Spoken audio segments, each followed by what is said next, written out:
fantastic job keeping up with this suspect and also being safe. Looks like we're going through it. There was a green light, but we're doing that on again, off again. A little bit of a rope-a-dope. Another California Highway Patrol. You know what? He's probably just sitting there making sure people are doing the right thing with the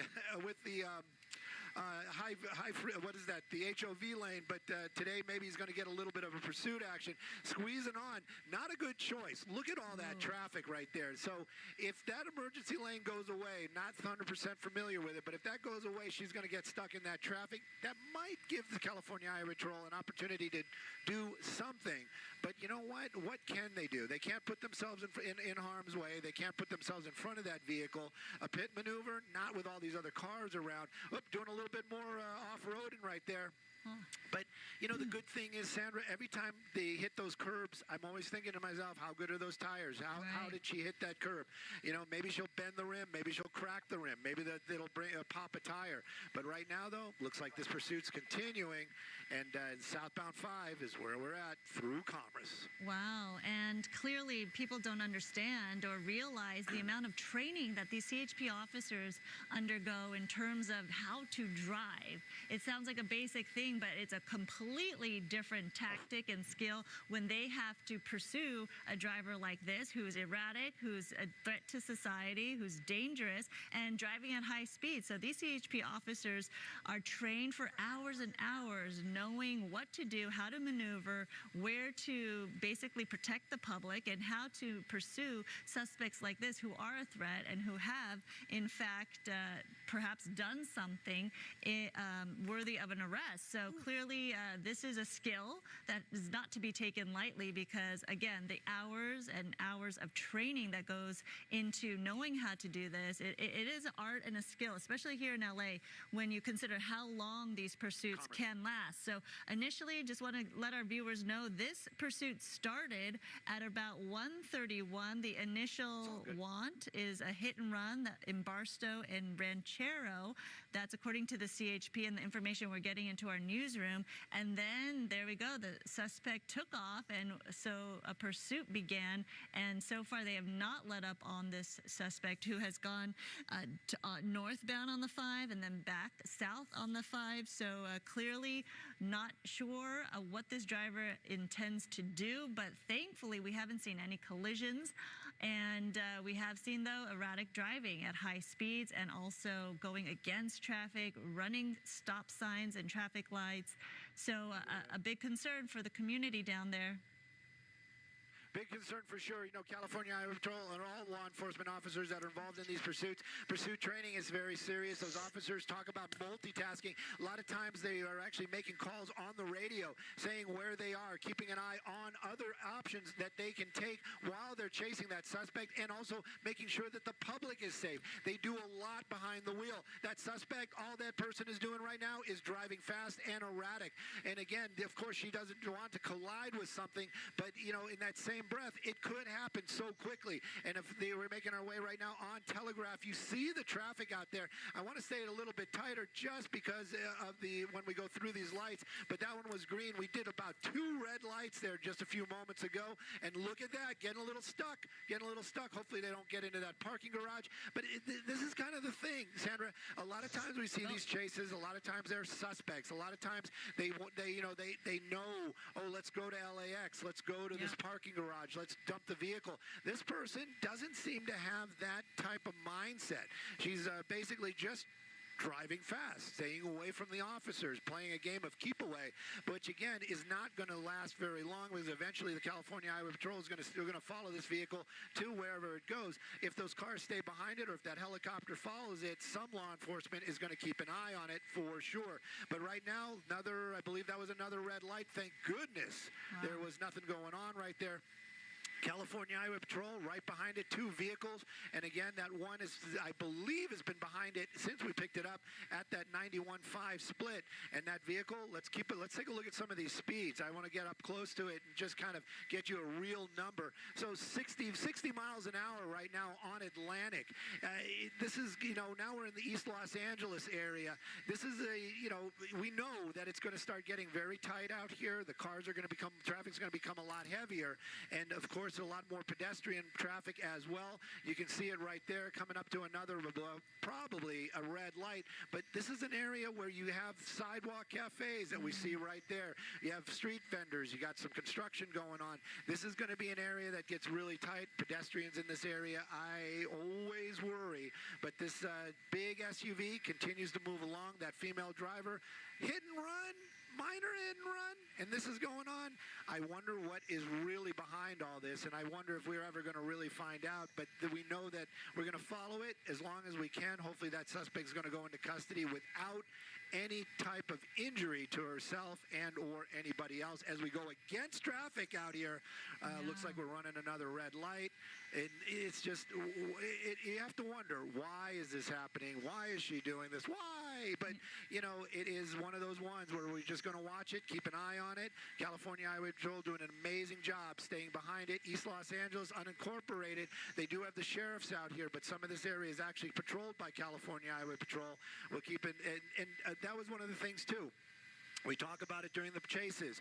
There's a sheriff's vehicle right there. Believe me, he's not blindsided by that. He knows what is going on. He's been listening on the radio. They're all talking to each other, going across the median and into oncoming traffic. I don't know if those cruisers can do that. That's the reason why. That was, there you go. We were talking about pursuit training. The one that's behind them, that's one of the reasons why they do that. Because if the front one has a problem, can't get there, well, you know what? My buddy's going to be able to scoop around and get there. And it's a K9. Oh, maybe we're going to get some dog action at the end of this. But right now, we're going to keep going. The pursuit's still moving. East Los Angeles, well established out there. I wonder if we're going to get to Boyle Heights in a few moments. But that white expedition this morning, or this afternoon, still going. And that driver determined to stay away from law enforcement. Yeah, you know, the majority of times you'll never know why a pursuit happens or begins and starts and ends, right? You never know the mindset of these drivers. We follow these and just hope and pray that nothing bad happens to the innocent public and to life and property, basically. And it is such a dangerous situation when you're in these communities, in these neighborhoods. Again, approaching pickup time for a lot of students and families out there. And then you see a high-speed, erratic driver like this. Who knows what they're thinking, where they're trying to go, and why they're doing this, but clearly a threat to the neighborhoods out there. But the hopeful thing here, from what I see, is because she is off the freeway, this driver could perhaps, there could be a point where CHP could throw down the spike strips, perhaps do a pit maneuver, and stop this vehicle. Well, you know, Sandra, we've all been watching a lot of pursuits. We live in Los Angeles. How can we not? But, you know, the thing is there's got to be a lot of stuff that lines up. The stars have really got to line up for them to do throw out that spike strip. Right now, we're in an area, I'm just kind of looking, we're back in the Southgate area. So this is a spot where it's going to be the sheriff's department. Could they get involved? There's a possibility. But, you know, the car has got to have, the police or the sheriff's vehicle has got to have the spike strips in the trunk. The person driving it has to be certified, and then the opportunity has to be there as well. So there's a lot going on. It isn't just like law enforcement, everybody's got it, we're just going to jump out and throw a spike strip on the ground, and that's going to be the end of it. And also, it is a CHP pursuit. So they got to be talking to the, in this case, the sheriff's department. So there's a lot in the mix right there. I'm guessing right now we're just going to keep following it. You know, Senator, you kept bringing up the schools, and I'm seeing all those, we just passed 2 school buses and 3 school buses. Makes me think there might be a school around here, and that's another thing. You know, we just don't want to see anybody get hurt, heaven forbid a child. But there you go, kind of went a little bit against traffic and a little bit back onto the road. If anything, I'm seeing this vehicle moving just a little bit slower. So I'm wondering if maybe the adrenaline's starting to wear off for the driver or something's going on, because the speeds, you know what, I'm just looking at the numbers. Maybe it just seems like it's going a little slower. They're still going about 50, 60 miles an hour here on these surface streets. And also, you know, we don't know. Is this her vehicle? Is this, you know, is it a rental? But I would venture to say there is some sort of navigation. Any of these new vehicles, especially a big, nice SUV like an Expedition, probably has some sort of navigation in there there. So if she's trying to get back to some location, say a freeway, oh, thank goodness for that. It wouldn't have been bad, but it would have been something right there. And that's coming to a stop, almost rear-ended that vehicle, probably getting out of the way for the lights and sirens. And, that's, all law enforcement say that. When you hear those lights and sirens, get to the right if you can, but be predictable if you can't. And so I'm sure, like, they're hearing those lights and sirens, they're moving out of the way, but that suspect, she's just thinking, okay, I can get by. But you saw it right there. There were two close calls. But again, those speeds way too high for these roads.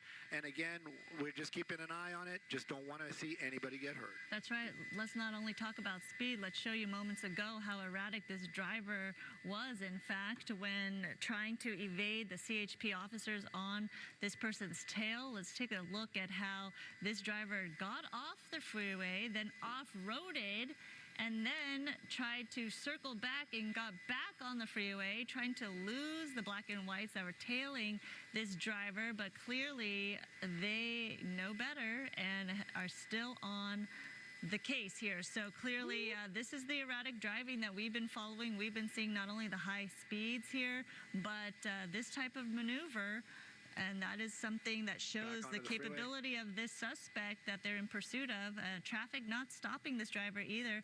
The driver going on the wrong side of the street, against traffic, blowing through stoplights right there and stop signs. So a very big threat at this point, and it's really, really disconcerting to see this driver go past 4 or so school buses that we saw in that neighborhood, in these residential communities, with school, I'm sure, being let out soon, and parents probably trying to pick up their kids from school to start their weekend on this Friday, or perhaps these children filing onto these school buses. So clearly this is something that CHP wants to put an end to make sure this driver who is driving erratically and dangerously gets off the streets, Stu.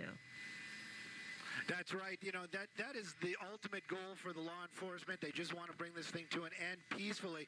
Ultimate goal for Skyfox is just to keep an eye on it and make sure we can see where this goes. Going around a building, this is the Monterey Park area. I would venture to say we are getting into an area that has a lot of city buildings and also law enforcement buildings out here, which is unusual in itself, that the suspect is going through this area. But you can see that vehicle. There was very little traffic on that road. This looks to be a little bit more industrial. There are more businesses here, and when I say businesses, I mean office buildings, things like that. They're making their way behind those trees, but we're going to keep an eye on it for sure. California Highway Patrol, they're down there on the ground. They're doing what they can to keep that public safe.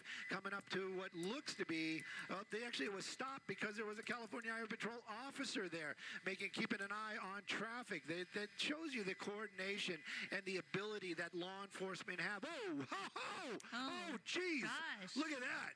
Man, okay. She got some air on that. Oh, she didn't like that. Did not like that. Doors are open. She's out running and keeping the law enforcement's got to be like right there. Of course they are. Right. And getting out running. You know what? I got to give it to her. That was probably the smartest thing she could have done, especially after that move. That truck got all 4 wheels off the ground there when it hit that bump. She's basically running to the back seat. There you go, taking her down. And there's the canine. There's the canine. But you know what, buddy? Oh, the poor dog just wanted to get a little bit of work in, but not today. Not today. And you got her in custody. She practically ran into the waiting arms of the law enforcement. Straight to the CHP patrol car. That's right. She knew this was the end. Yes, but you know what? When she got air like that, really, truly, of all this crazy we saw this afternoon, that was probably the smartest and best thing that suspect could have done was jump out of that car, especially after she got air like that. And again, law enforcement, California Highway Patrol, I would venture to say that guy in blue, I would say that guy came all the way from Barstow. She's going to have a long ride back to being in custody. But again, coming to an end out here, and we're going to be in the East Los Angeles area near Southgate. Other law enforcement arriving, but wow, what a wild ride for sure. Thank goodness nobody was injured, and whatever that collision was in Barstow, hopefully that other person is okay. Absolutely. Thankfully, nobody was hurt in all this. And Stu, we appreciate you and the crew up in Skyfox for your work, and we appreciate everyone tuning in. We will right now send you back to regular programming. Juan Carlos. Frankenstein? It is not Frankenstein, which means you're out and you lose a turn. Jermaine and Aziza, would you like to try to steal? Little Jermaine. Woman? It is Little Women. I have to rewatch it. I forget why Joey's afraid of that book. Okay, that means you're out for this one. You two, here we go. Up next, it is our thing category. Mitzi.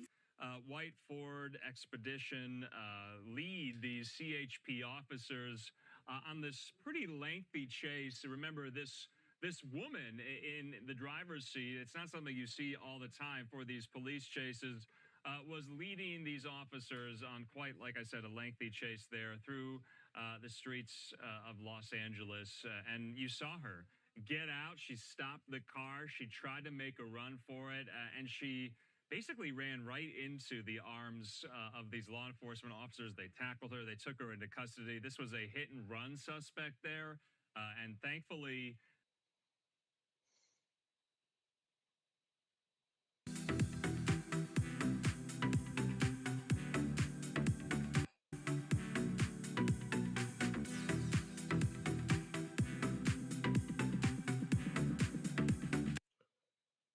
appearance in the MotoGP class, the youngest ever pole setter in the Premier class of Grand Prix racing.